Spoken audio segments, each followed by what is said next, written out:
오늘은 내 이름 아시죠? 내 모든 생각도라는 제목으로 하나님의 말씀 같이 한번 나누도록 하겠습니다. 다들 뭐 별일 없으셨죠? 네. 조이는 머리를 잘랐나?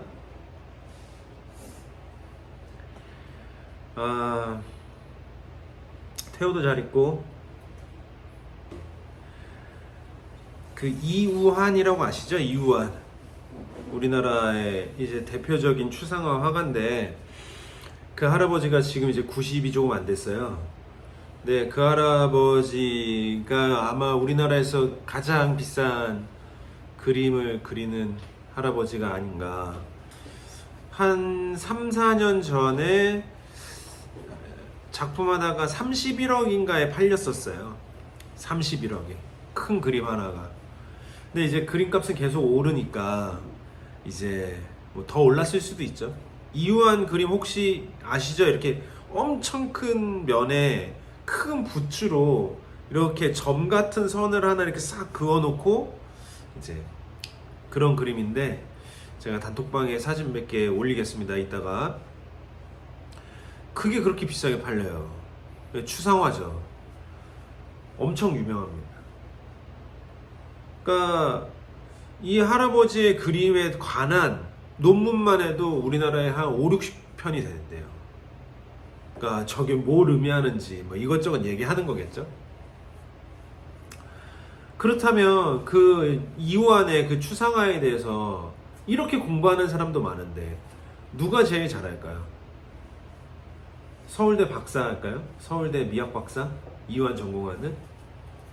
그게 아니라 사실은 너무 쉬운 답이죠. 이우환의 그림에 대해서 가장 잘 알고 가장 쉽게 설명할 수 있는 사람은 이우환 본인 자신이죠.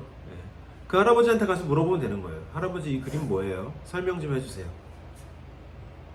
너무 쉽죠. 왜냐? 자기가 그렸으니까. 같은 논리로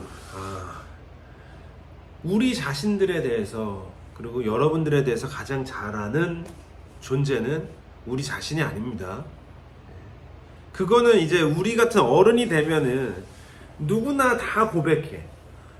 나도 나를 잘 모르는구나. 내가 누구인지. 근데 이제 지금은 모르겠는데 조금 어렸을 때는 나를 우리 엄마 아빠가 나보다 더 잘하는구나. 이런 생각을 합니다. 그래서 저도 진로를 고민할 때 한 20대 때 부모님 얘기를 많이 들었어요. 나는 이걸 하고 싶은데 엄마 아빠는 아닌 것 같다고 하고. 근데 그게 속으로 엄마 아빠는 내 마음도 몰라주고 뭐 이런 게 아니라 모르겠어요. 저는 그때만 해도 어렸을 때 저게 맞는데 이런 생각이 들더라고요. 우리는 아직 어리고 자기를 객관화해서 성찰할 수 있는 능력이 떨어지니까 어렸을 때는 확실히 부모님이 우리 자신에 대해서 더 잘하는 것 같습니다. 저도 지금 확실하게 얘기할 수 있어요.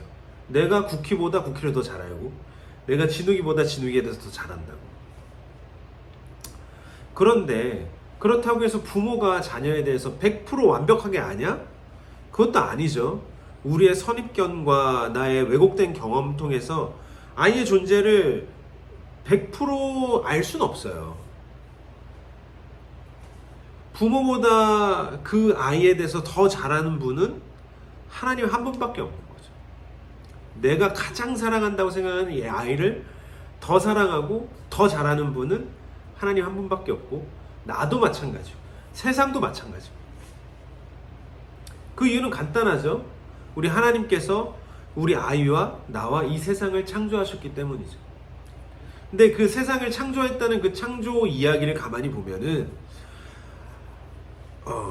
사랑이 넘칩니다. 그게 포인트예요, 여러분. 세상에 많은 창조 설화가 있어요. 실제로 창세기보다 더 먼저 쓰여진 창조 설화가 있습니다. 고대 근동에. 그래서 몇 학자들은 창세기가 그 에누마 엘리시 보고 베낀 거네. 이렇게 비판하는 사람들도 있습니다. 실제로 유사해요. 근데 너무나 다른 게 에누마 엘리시에서 신이 인간을 창조하는 그 과정은 폭력입니다. 둘이 싸워요. 그래서 막 코피를 흘려 신이. 그래서 그 피를 진흙에 이겨가지고 인간을 창조하는데 그 인간의 창조의 목표가 자기네들이 하기 싫은 귀찮은 일을 시키려고. 단순하게 얘기하면. 근데 우리 그 흙을 이겨가지고 인간을 창조하는 이야기는 비슷하잖아요. 근데 창세기하고는 완전히 다른 게 뭐냐면 하나님께서는 인간을 창조하는 게 사랑의 유출입니다. 어떤 목적이 있는 게 아니라 내가 쿠키를 낳아가지고 얘를 설기 똥을 치우게 해야 되겠다. 이게 아니거든요. 그렇잖아요. 저랑 미네의 사랑의 유출이에요. 사랑의 열매고. 폭력으로서 만든 게 아닙니다.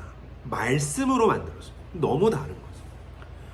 우리를 가장 잘하시고 우리를 창조하신 우리를 너무너무 사랑한다는 게 이제는 뭐 이길 수 없는 게임이 돼버린 거죠.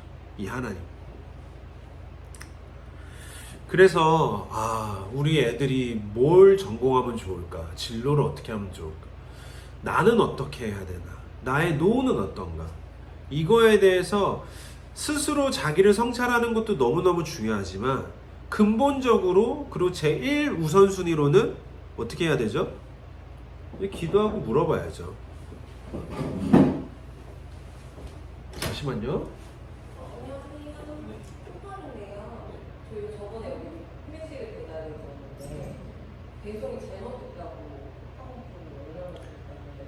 잠시만요.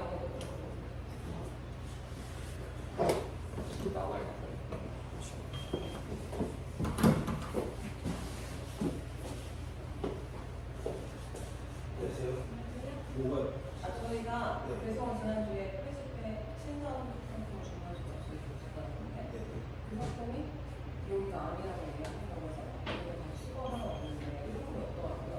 이 빈 프레시프와 함께 1층이라고 근데 혹시 우리 일본에 있으셨는지 저희 여기는 그 공간이 있는 곳이라서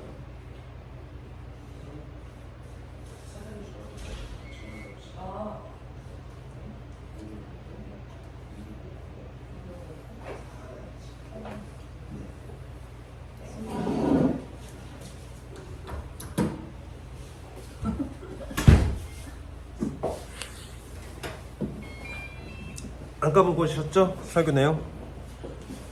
제가 이어서 하겠습니다. 잠깐 생각을 좀 하고. 네, 그렇습니다. 그래서 이제 내가 뭔가 판단하고 결정할 때 나 스스로도 고민해보고 부모님한테도 물어보고 하나님한테도 물어봐야 되는 거죠.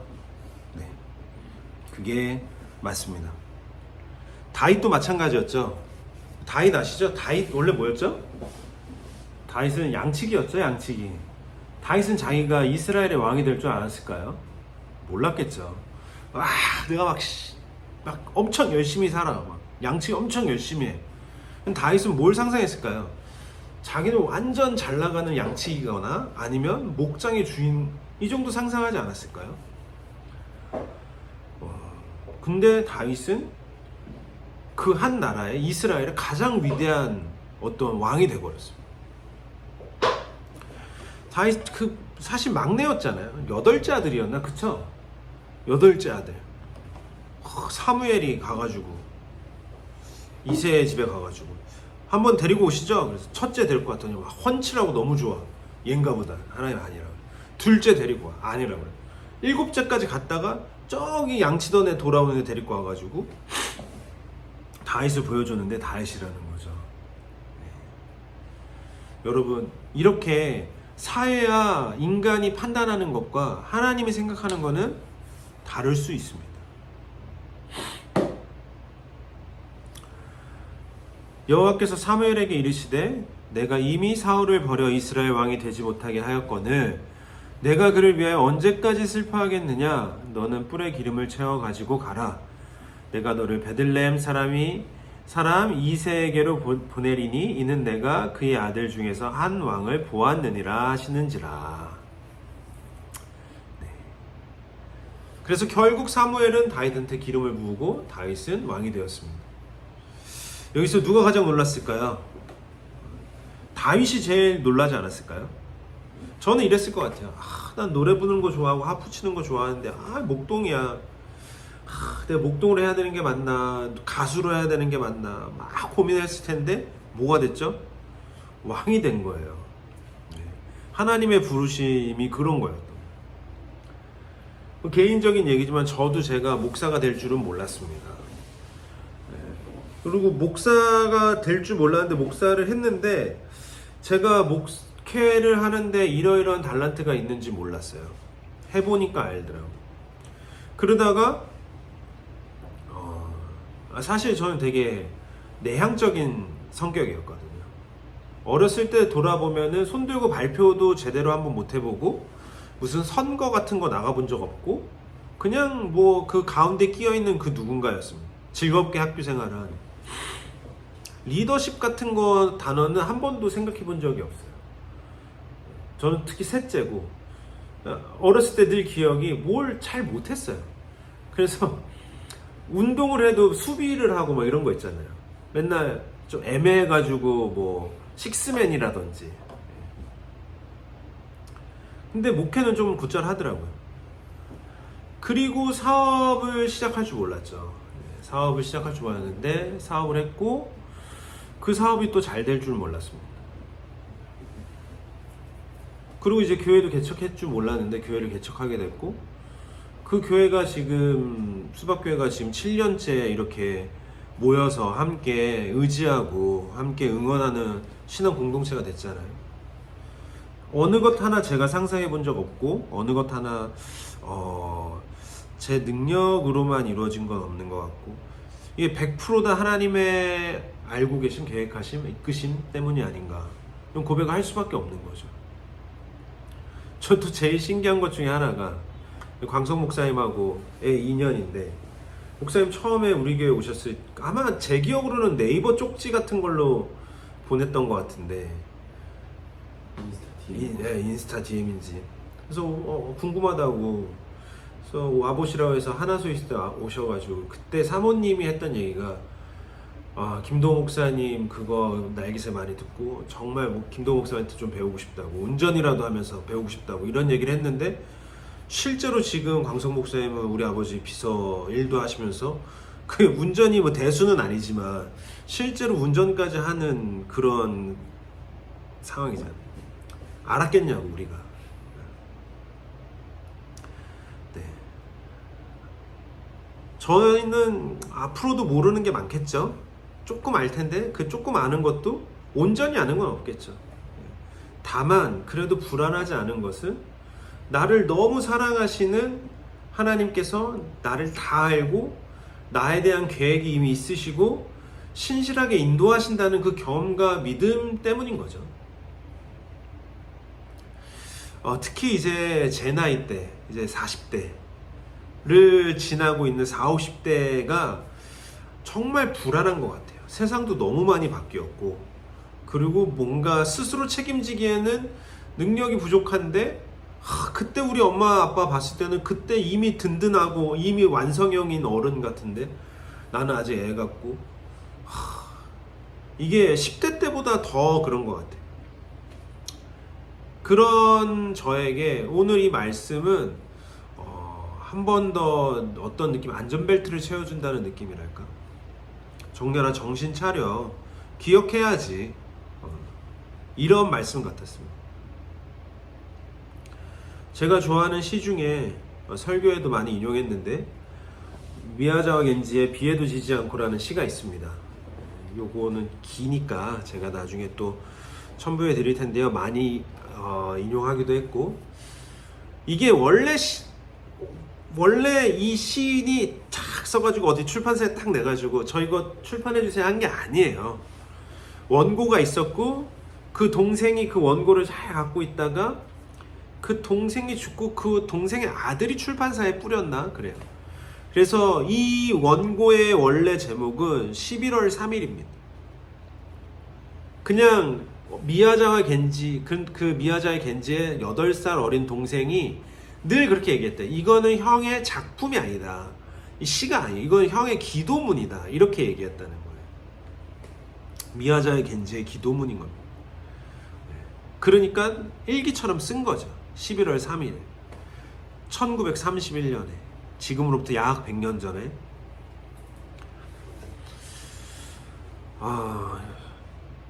저는 특히 뒤쪽을 좋아하는데요. 동에 병든 어린이가 있으면 찾아가서 간호해주고, 서에 고달픈 어머니가 있으면 가서 그의 볕단을 대신 져주고, 남에 죽어가는 사람이 있으면 가서 무서워 말라고 위로하고, 북에 싸움과 소송이 있으면 쓸데없는 짓이니 그만두라 하고, 가뭄이 들면 눈물을 흘리고, 추운데 여름에 허둥대며 걷고, 누구한테나 바보라 불려지고 칭찬도 듣지 않고 골칫거리도 되지 않는 그런 사람이 나는 되고 싶다. 이게 후반부의 시인데요. 저는 특히 가뭄이 들면 눈물을 흘리고 여름엔 허둥대고 걷고, 제가 뭘 좀 잘못 썼나 봐요. 이 행이 참 좋았어요. 그러니까 제가 사업을 하면서 저도 그렇고 친구들도 그렇고 많이 했던 얘기가 뭐였냐면은 일희일비하지 말자. 왜냐면은 해보신 분은 알겠지만 뭐 다 마찬가지겠지만 일희일비가 사업을 하면은 이 낙차가 커요. 어느 날은 매출이 많이 나오고 그 다음날 바로 꼬꾸라받고, 뭐가 잘 됐는데 뭐가 잘 안 되고. 그러니까 일희일비의 낙차가 너무 크니까 너무 피곤한 거예요. 일희일비하지 말자. 우리 결국에는 다 잘 될 거야. 그것도 맞는 말인데, 제가 어느 순간 이런 생각이 드는 거예요. 사람 주제에 어디 감히 사람 주제에 일희일비하지 않으려고 하지? 신인가? 일희일비하지 않을 수 있는 존재는 신밖에 없는 게 아닌가? 저는 이 미야자키 겐지의 시 속에서 허둥대고 눈물 흘리고, 이게 그 일희일비하는 사람의 모습이 너무 자연스럽게 표현되어 있어서 좋더라고요. 일희일비해야, 일희할 때 우리가 신 앞에서 두 손 들고 감사 찬양도 부르고, 일비할 때 신 앞에 무릎 꿇고 간절하게 기도도 드리고 하지 않겠냐 이거죠. 물론 우리 신앙인들은 종말론적으로 최후 승리의 신앙은 바탕으로 깔고 가지만, 물론 그거 부정하는 건 아니죠. 그건 늘 바탕에 있죠. 나보다 나를 더 잘하시고 나를 이스라엘 백성을 출애굽시켰던 것처럼 신실하게 인도해 주실 것을 믿죠. 그럼에도 불구하고 일희일비하는 게 정상 아니냐 이거죠. 근본적으로는 믿지만 순간순간에 그 염려와 근심은 있지만 그게 정상이라는 거고, 신앙의 짬이 차가면 그 폭이 줄어들겠죠. 그 간극이 줄어들겠죠. 야, 너 그거 믿는다면서 왜 이렇게 걱정해? 그게 좀 줄어든다 이거죠.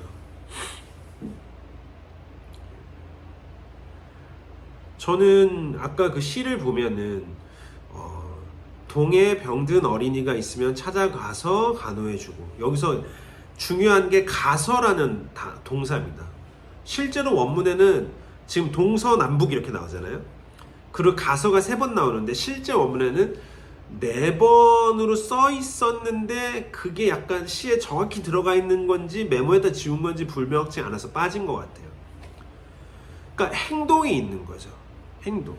저는 이 행동의 근원이 좀 뭐랄까, 어폐가 있지만 무책임해도 된다는, 결과를 책임지도 않아도 된다는 그런 어떤 자기 인간의 유한함과 무능력을 받아들인 사람이 할 수 있는, 쉽게 할 수 있는 거라고 생각했습니다.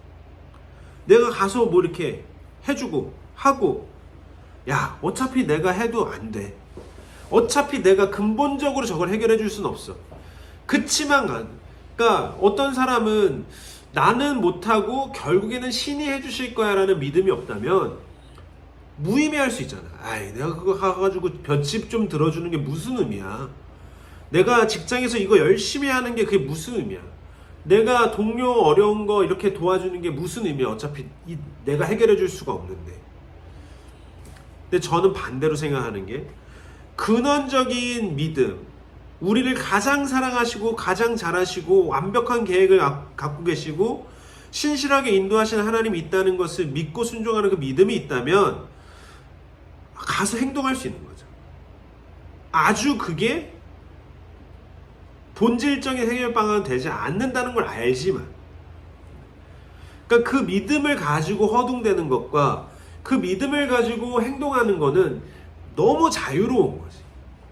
아님 말고 어차피 뭐 내 책임 아니고 하나님 책임이야. 하나님 알아서 해주실 거예요. 저는 그래서 이 시 속에서 그 인간 군상의 어떤 자유함을 너무 느끼는 거예요. 그 자유함의 근거는 뭐냐면, 사랑의 유출로서 인간과 모든 피조 세계를 창조하시고 우리를 그래서 가장 잘하시고 우리에 대한 가장 완벽한 계획을 갖고 계실 뿐만 아니라 우리를 가장 인격적으로 신실하게 인도하시는 하나님을 믿는 거죠. 이유한의 그림은 서울대 미학박사 이유한 전공이 가장 잘하는 게 아니라 이유한 본인이 가장 잘합니다. 근데 이유한 아저씨한테 가가지고 아저씨 잘 알아요? 그러면 이유한도 야 나도 다 잘 모르겠는데 이렇게 얘기할 거고, 조이야 뭐 조이 누가 제일 잘 알아? 엄마야 아빠야 할 수 있지만 그 엄마 아빠한테 가서 물으면 혜진아 너 조이 잘 알아? 그러면 대답 못 하거든. 하나님한테 가서 물어봐야 돼. 그러니까 우리는 이런 신앙이 있어서 너무나 속 편하게 살 수 있잖아요. 든든하고 속된 말로 뭐 모르는 걸 어떻게 해. 하나님한테 가서 물어봐야지. 능력 없는 걸 어떻게 해. 하나님한테 가서 무릎 꿇어야지. 너무 감사해. 나 때문에 아니야. 그냥 하나님한테 두 손 들고 찬양하고. 저는 그래서 조금 사회생활을 조금 하면 할수록 전도에 대한 마음이 더 차오르는 게, 이 신을 모르는 친구들이 너무 불쌍한 거야.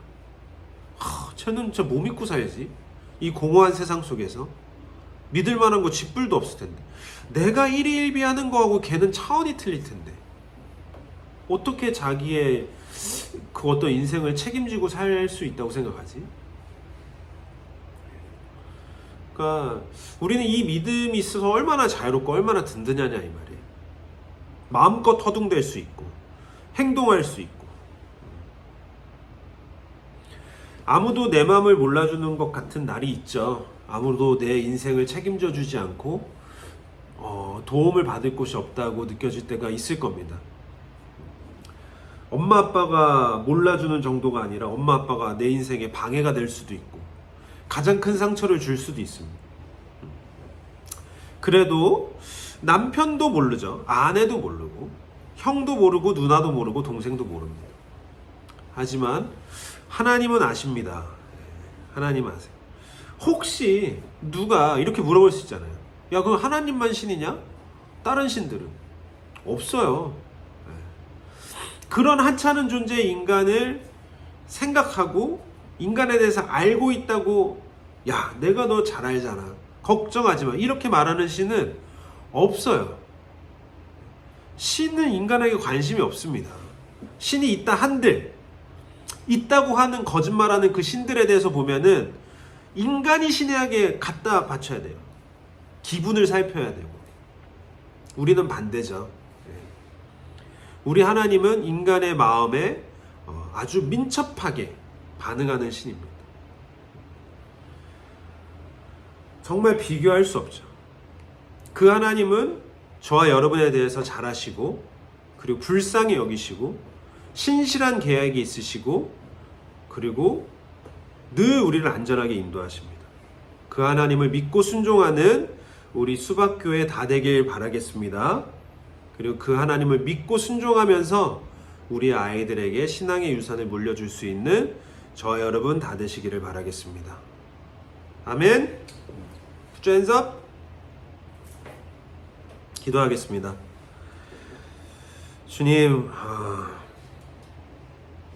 주님 믿고 자유롭게 허둥대고 실수하고 행동하고 그러다가 하나님한테 감사 찬송 드리고 하나님 앞에 무릎 꿇고 간절히 기도하는 삶 평생 살다가 주님 인도하시는 대로 순종하며 살 수 있는 우리 수박교회 다 될 수 있게 하여 주시옵소서. 그 하나님 모르고 사는 친구들 너무 불쌍합니다. 주님 만나 주시옵소서. 예수 그리스도의 이름으로 기도드립니다. 아멘.